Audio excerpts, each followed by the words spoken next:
नमस्कार। जैसे कि हम क्लास नंबर 5 कर चुके थे, तो आज क्लास नंबर कितनी है? 6। ठीक है, आज क्लास नंबर 6 है। तो इसके प्रश्न 10 हैं। तो पहला प्रश्न देख लेते हैं। पहला प्रश्न क्या कह रहा है? सन 1976 ईस्वी में कौन सा नियम बना? ठीक है, क्या कह रहा है कि सन 1976 ईस्वी में कौन सा नियम बना? उत्तर में क्या आएगा? राजभाषा नियम। राजभाषा नियम। ठीक है, अधिनियम और नियम दोनों अलग अलग हैं। ठीक है, तो अगला प्रश्न क्या है? राजभाषा को लेकर संकल्प कब पारित हुआ? राजभाषा को लेकर संकल्प कब पारित हुआ? तो इसका जो आंसर है वो है सन 1968। सन 1968। अगला प्रश्न क्या है? राजभाषा नियम में कितने नियम निर्धारित हुए? जो राजभाषा नियम बने थे उसमें नियम पूछ रहा है कितने नियम बने थे। तो उत्तर में क्या आएगा? नियम बने थे 12 नियम। ठीक है, अगला परिभाषा है। ये परिभाषा किसने कही है उसके बारे में कि इस समय देश की एकता के लिए हिंदी अनिवार्य है। क्या है परिभाषा? कि इस समय देश की एकता के लिए हिंदी अनिवार्य है। किसने कहा? तो उत्तर में क्या आएगा? राजा राम मोहन राय ने।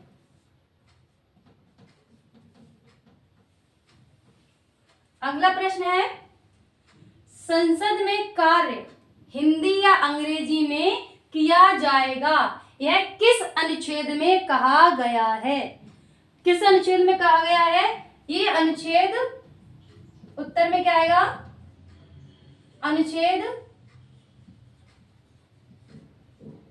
120 फर्स्ट में। 120 फर्स्ट में। ठीक है, अगला प्रश्न क्या है? संविधान के आरंभ के 5 वर्ष बाद राष्ट्रपति एक आयोग गठित करेगा। क्या कह रहा है क्वेश्चन? कि संविधान के आरंभ के 5 वर्ष बाद राष्ट्रपति एक आयोग गठित करेगा। किस अनुच्छेद में कहा गया है?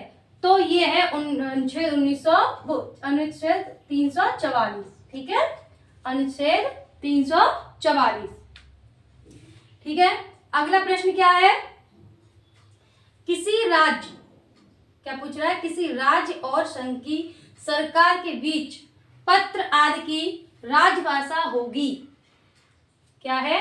किसी राज्य और संघ की सरकार के बीच पत्र आदि की राजभाषा होगी। किस अनुच्छेद में कहा गया है? तो ये अनुच्छेद आएगा 346। कितना? 346। अगला है उच्चतम न्यायालय और उच्च न्यायालय से संबंधित अनुच्छेद है। किससे? उच्चतम न्यायालय और उच्च न्यायालय से संबंधित अनुच्छेद है। तो ये अनुच्छेद है 348। कितना है? 348। अगला प्रश्न है, संसद यदि राजभाषा से संबंधित कोई संशोधन करना चाहे तो उसे राष्ट्रपति की मंजूरी लेनी पड़ेगी। क्या पूछ रहा है? कि संसद यदि राजभाषा से संबंधित कोई संशोधन करना चाहे तो उसे राष्ट्रपति की मंजूरी लेनी पड़ेगी। यह किस अनुच्छेद में कहा गया है?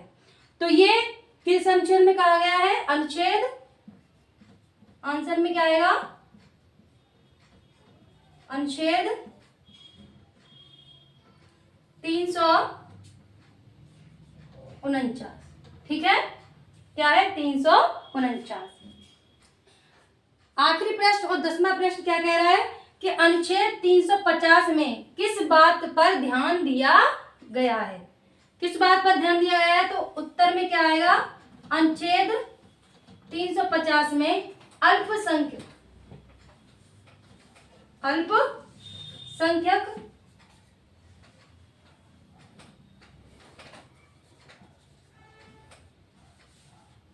वर्ग के बारे में ध्यान दिया गया है।